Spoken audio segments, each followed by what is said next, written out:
There's one play in the NFL that is so unstoppable that these coward teams in the NFL are trying to ban it. Jalen Hurts is the progenitor of this play, an absolute cheat code in fantasy football. Or is he? It's Short King Summer, dude. It just feels like no one in fantasy sports ever learns anything. Does he mistime it, or is Brock Bowers just a grown man?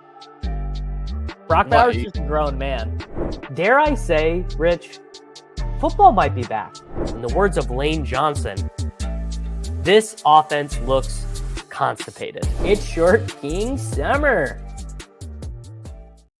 All right, Buck, even for you, a Jalen Hurts fade in the 5th round, frankly, one of the most illogical average draft positions I have seen. Home league, best ball, high stakes league.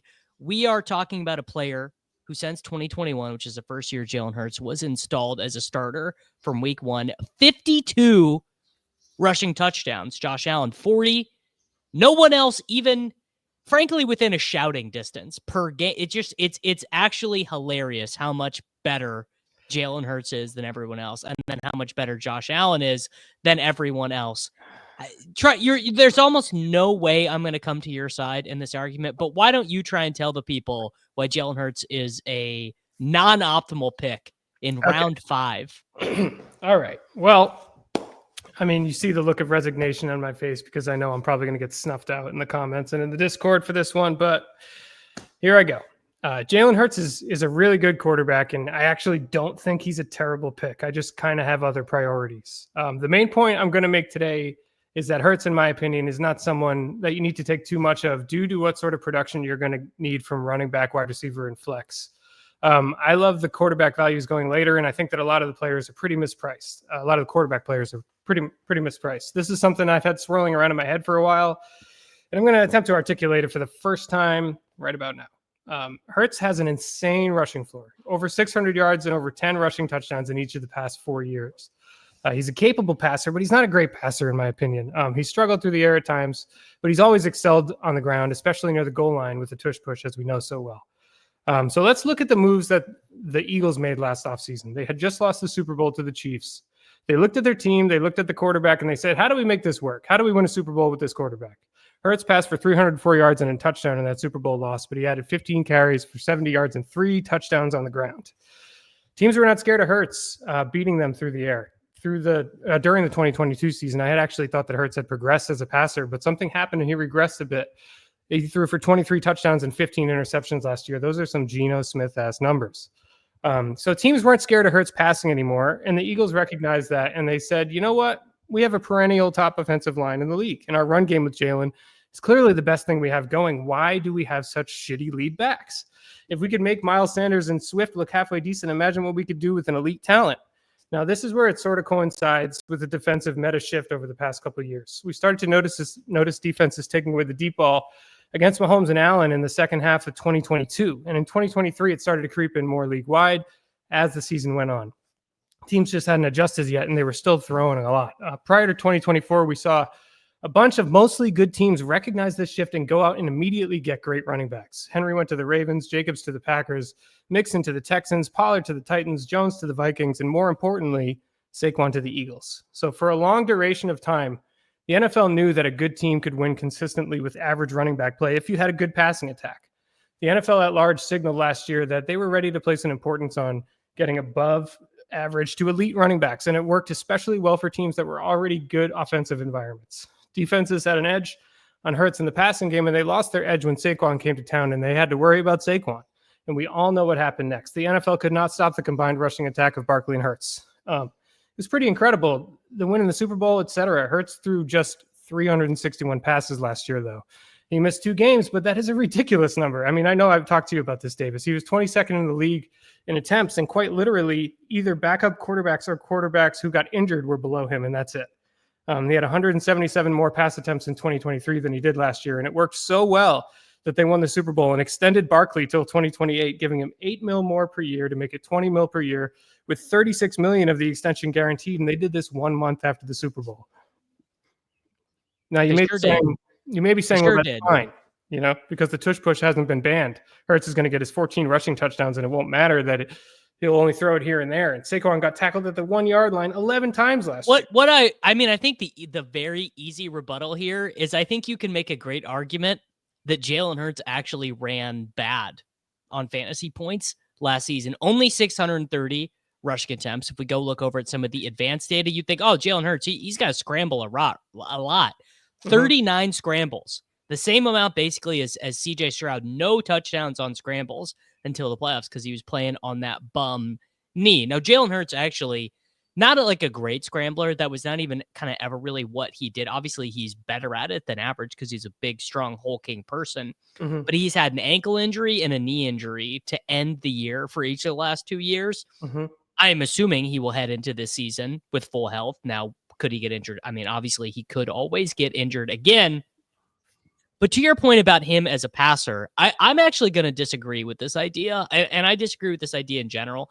Now, Jalen Hurts, do you want Jalen Hurts throwing 45 times a game? No, you don't. That would be poor game planning. The same way it would be a bad idea to run Joe Burrow 10 times a game. It would not perfectly suit their skill sets. But I'll tell you what, Jalen Hurts is a much better passer than Joe Burrow, Sam Darnold, Geno Smith, Mahomes, all these guys are as rushers. He is the best and most effective rushing quarterback in terms of like success rate and all that in the NFL. How about 6.1% CPOE last year? Second best in the NFL. You at home might be going, Davis, why are you pulling out these nerd numbers? CPO, what does that even matter? What actually is quite interesting about CPOE, even if you're someone who thinks Jalen Hurts sucks, won the Super Bowl, but it was all the defense, that kind of actually is a point in your favor because what completion percentage over expectation is measuring is how often a pass that roughly a league average quarterback would throw incomplete. But the reason why Hurts is going to grade out better on that, who's he throwing to? AJ Brown, Devonta Smith, right? Goddard, Saquon Barkley, right? All very good, way above average at their positions. AJ Brown, per reception, AJ Brown was the best player in the NFL last season. That's all changing. Yeah. Basically, I think if you look at it, and I'm actually using his redraft ADP here because I think it's a little bit more interesting. On Underdog, I actually don't think it's interesting. In the 50s, if I'm looking and I'm going Calvin Ridley, Chuba Hubbard, I'm just clicking the Jalen Hurts button. This is a little bit more interesting. His sleeper ADP, Adams, Kittle, Rashee Rice, DJ Moore, and obviously we're in a different part of the game tree here. We're doing a little bit more, kind of casual league analysis. This is where I would have to start thinking about it, right? Okay. Do I want to go over the pure ceiling of George Kittle, of Devontae Adams, of Amarian Hampton, of DK? I mean, even DK Metcalf, right?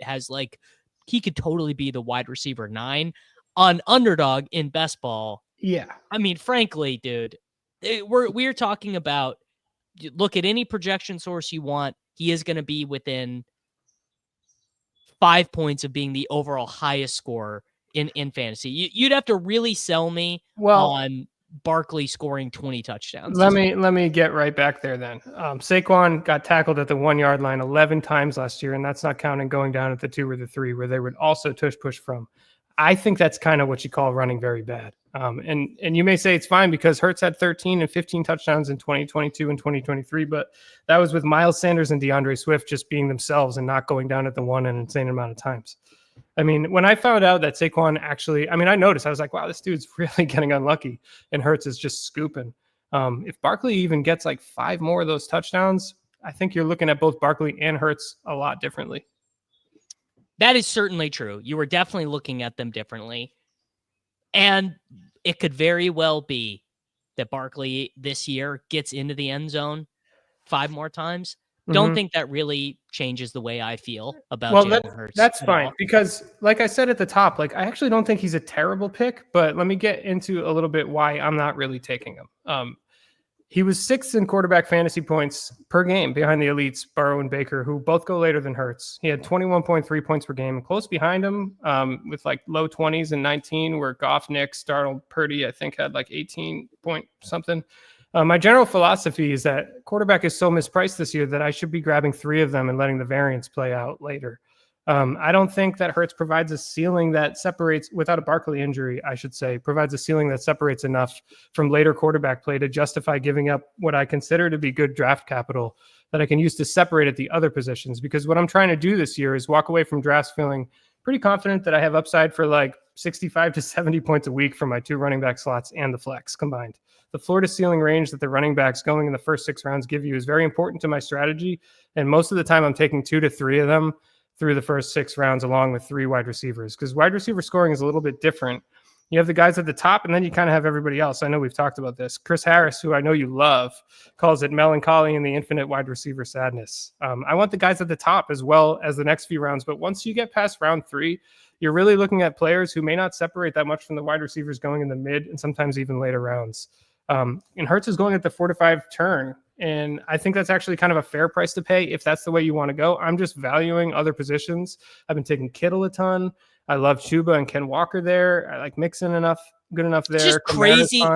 It's crazy to take Chuba Hubbard and Joe Mixon over Jalen Hurts. You want to make an look at the disparity between what Chuba's going to not only project for, but like in reality do, versus what, All right. These are just total, like, these are Dwayne McFarland's just like base level projections. So I'm not even saying these are gospel or anything, but I think we can all agree they're kind of in the neighborhood. Okay. He's got Chuba for 185. Now this is standard projection. So he's got Chuba for 185, Mixon for 182, Marion Hampton for 174. Avert your eyes, rookie running back drafters. Compare that to the gap between, so we've got Harvey at 162. That's going to be an upcoming one. Jalen Warren at 159. Compare that to the gap that we have at quarterback, and the gap is going to be absolutely massive. Hurts at 360. Mahomes for 60 points less. We get down to the quarterback. I just don't agree then with these projections at all. Like if you think Baker's going to get 290 this year, you think Fields and Murray are going to get 285. Like I just completely disagree that well, projections, it's very hard to put it in one number, right? But I mean, I think basically I would say the proof is in the pudding. Jalen Hurts has the most automatic. I'll say this. He basically starts every game with 7 points, and then anything else is totally bonus from there. Any given week, you head over to Underdog and you go and try and do the old higher on 0.5 touchdowns. They're giving you like 0.83x because they just know. I mean, it's true. Yeah, that's true. That is true. But pull up Underdog ADP. Do you have that ready? Yes, I do. Let's talk about it. You're looking very nice today, Davis, by the way. I just wanted to call that out. I'm doing a bit. Comment down below if you get the bit. Mustache, flow, AirPods, collared shirt. Love it. Real professional. Get this. I'm taking him in this range comfortably over Flowers, comfortably over Waddle, comfortably over Ridley, comfortably over Mixon, comfortably over Walker, Kamara, Henry, Rome. I mean, the only guys I'm even debating is basically the one guy behind him, Pickens, and I might even I think I'm probably going to move Hunter down. Well, can we zoom out a little bit? Let's do a 2v2. Can we do a 2v2? We could do a 2v2. Let's do go to just quarterback ADP. Just say quarterback. Look at Hurts and then look at like here's your 2v2. Calvin Ridley and Justin Fields versus Jalen Hurts and Darnell Mooney. Well, do running backs and quarterback. Oh, well, the running backs, I mean, sure. It's Cam Scatterboot and Jalen Hurts versus Joe Mixon and Brock Purdy. It's Mixon and Purdy. Yeah, every time. Yeah. I mean, that was just one example, but like, this is don't get me wrong. I love Brock Purdy. I think that something that happens to us in the offseason is that we feel very comfortable projecting guys who are borderline into their 80th percentile seasons. Say whatever you want. Brock Purdy is borderline. There is no need to project on Jalen Hurts. You know exactly what you're getting. You're getting between 300 and 360 points. You're getting between 8 and 16 touchdowns. And like both things can be true. We often do this with contingent upside. If I told you that Barkley misses weeks 10 through 17, I mean, aren't you just taking Jalen Hurts in the 3rd round probably if that happens? Yes, I will agree with you there for sure. But I think that like what I prefer to do is get 3 quarterbacks who I know are good and can hit 20 to 30 and like probably have for the most part Like we're playing a week, it's a season long game, but we're kind of playing week to week. And would you take 3 of the guys going, from round 8 to 16 versus like Hurts and 2 late guys? Like, well, yeah, that is always the that's argument. just kind of how I'm playing it, like that's always the argument. That's how I'm doing it with tight end for the most part too, except Kittle. Like that's really it. Like I know Hurts can do it. It's just not how I'm choosing to do it, I think.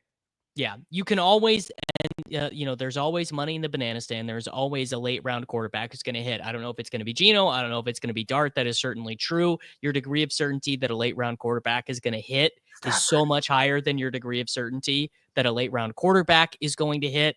But regardless, folks, make sure that you like the video. Make sure that you subscribe to the channel for daily fantasy football videos. Comment down below, are you taking Jalen Hurts or are you not? And I'll be back with all of you